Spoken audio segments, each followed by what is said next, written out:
Um dos comentários que os fãs de Fórmula 1 mais fizeram ao longo dessa semana é que o Isack Hadjar, sem sombra de dúvida, é o melhor piloto novato de 2025, apesar da pontuação do Andrea Kimi Antonelli. E aí eu entendo que o Antonelli tem que ter essa pontuação porque ele está pilotando uma Mercedes.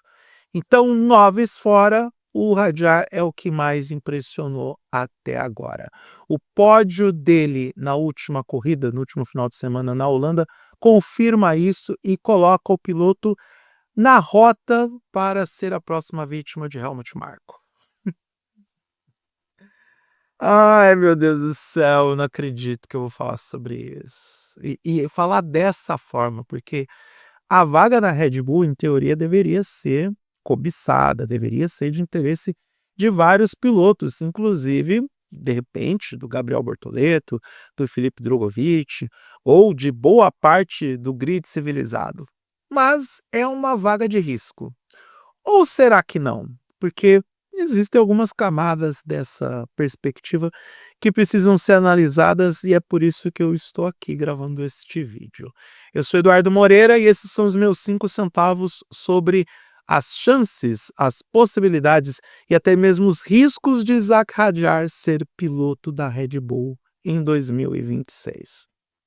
Eu não digo o que vai acontecer em 2025 porque nem o Hadjar quer isso direito.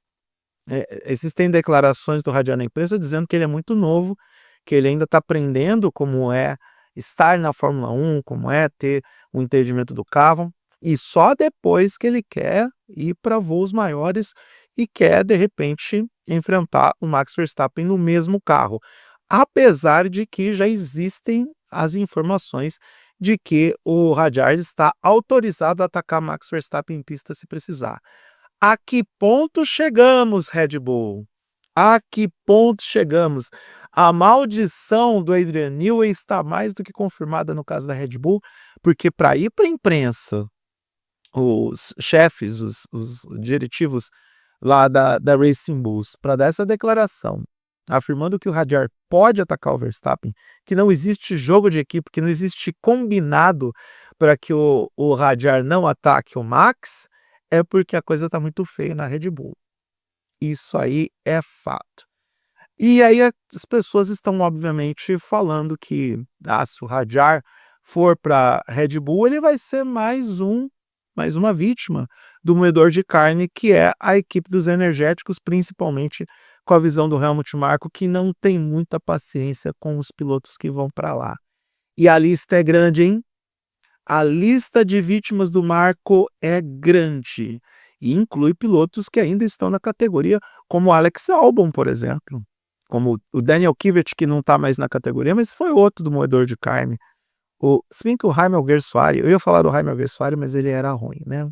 Ele era bem ruinzinho. Mas vamos lá, a gente tem o Albon, que ainda está na categoria, o Liam Lawson, se bem que o Liam Lawson de todos esses era o menos promissor, na minha opinião, porque ele já não entrega um bom desempenho, ainda não entrega um bom desempenho na Racing Bulls. Eu acho que a vaga dele está em risco. E quero acreditar que o Marko vai ser um pouco mais paciente com ele, mas quem sabe aquela vaga que o Drogovic está procurando seja mesmo na Racing Bulls, tanto porque o Tsunoda não deve ficar na equipe. Não sei se ele vai ser rebaixado de novo, não sei se ele vai aceitar ser rebaixado e se a Red Bull vai querer ficar com ele sem o espólio da Honda, sem o apoio dos motores Honda, já que o Tsunoda é um piloto que está na Red Bull em parceria com a Honda, o fruto dessa parceria de motores com a equipe dos energéticos. E também temos o próprio Tsunoda, que foi fritado por conta dessa inconstância do carro da Red Bull, que é claramente voltado para o desempenho e dirigibilidade no Max Verstappen e não para qualquer outro ser humano da Terra que entra naquele cockpit. O tempo perdoou o Sérgio Pérez, tá? Fica o registro de que o tempo perdoou o Sérgio Pérez, porque este homem estava reclamando desse carro há muito tempo, ele deixava transparecer os problemas desse carro, não porque ele fazia isso de propósito, mas porque não era um carro voltado para o seu modo de dirigibilidade, e agora o tempo mostrou que ele está coberto de razão, tanto que ele voltou a ter uma chance na Fórmula 1 através da Cadillac. No caso do Hadjar, a missão dele é menos difícil do que a dos demais e por um único fator: a virada de regulamento para o ano que vem. Quando esse regulamento virar, não virar, mas virar, vocês entenderam.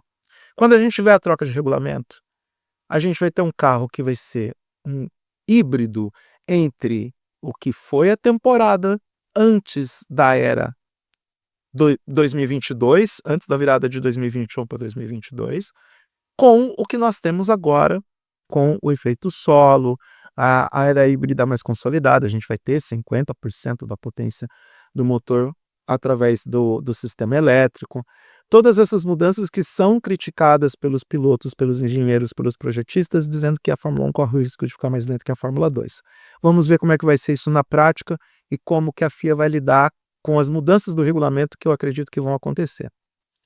Mas quando a gente tiver a troca de regulamento, esse novo carro vai abrir um leque para novas possibilidades.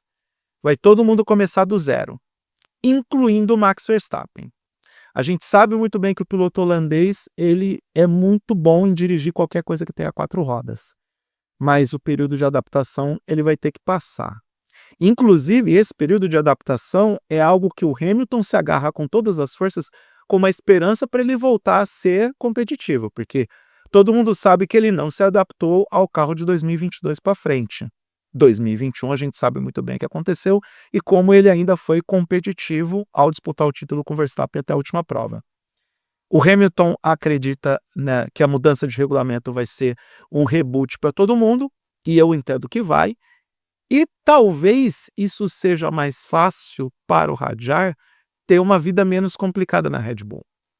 Porque se o carro não é totalmente voltado para o Verstappen, também não vai ser totalmente voltado para o Hadjar, e tende a ser um meio termo entre as duas coisas. E aí, ele, Verstappen, Hamilton, Norris, Piastri, todo mundo vai ter que entrar num período de adaptação com a nova spec do carro, e isso tende a nivelar as coisas. Tende a facilitar a vida de qualquer segundo piloto que vai estar ocupando o assento. Vai estar ocupando, é horrível.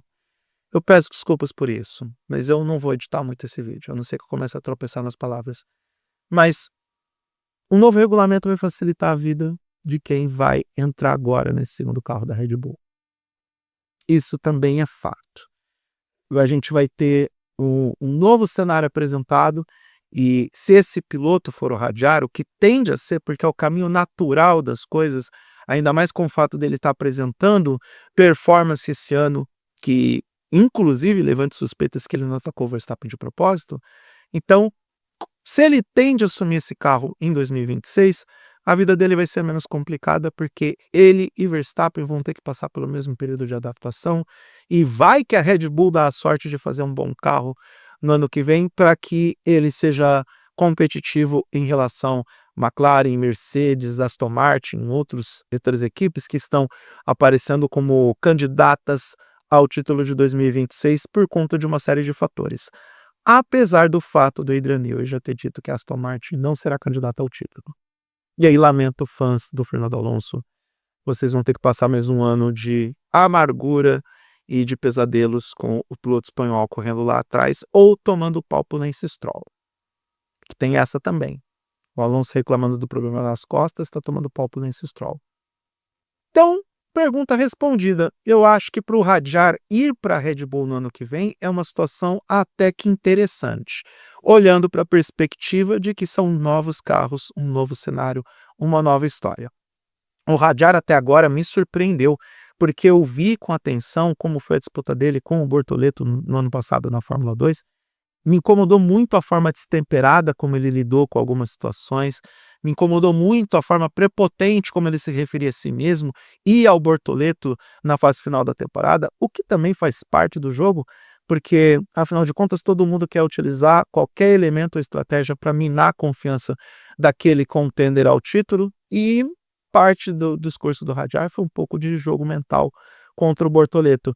Mas esse ano ele fez com que eu queimasse minha língua, porque lá atrás eu critiquei as falas do Helmut Marko sobre a escolha do Hadjar com base no que aconteceu no GP da Austrália, onde ele sequer concluiu a volta de apresentação.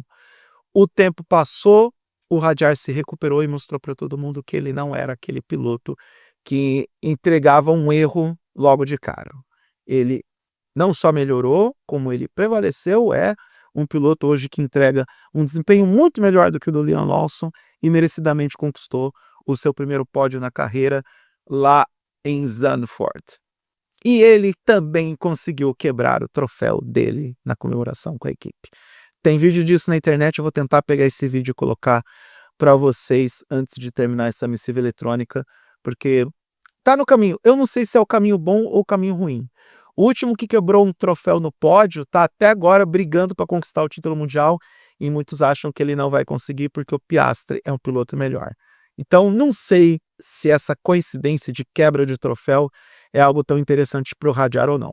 O futuro vai dizer, mas por enquanto o futuro desse piloto é muito promissor na Fórmula 1.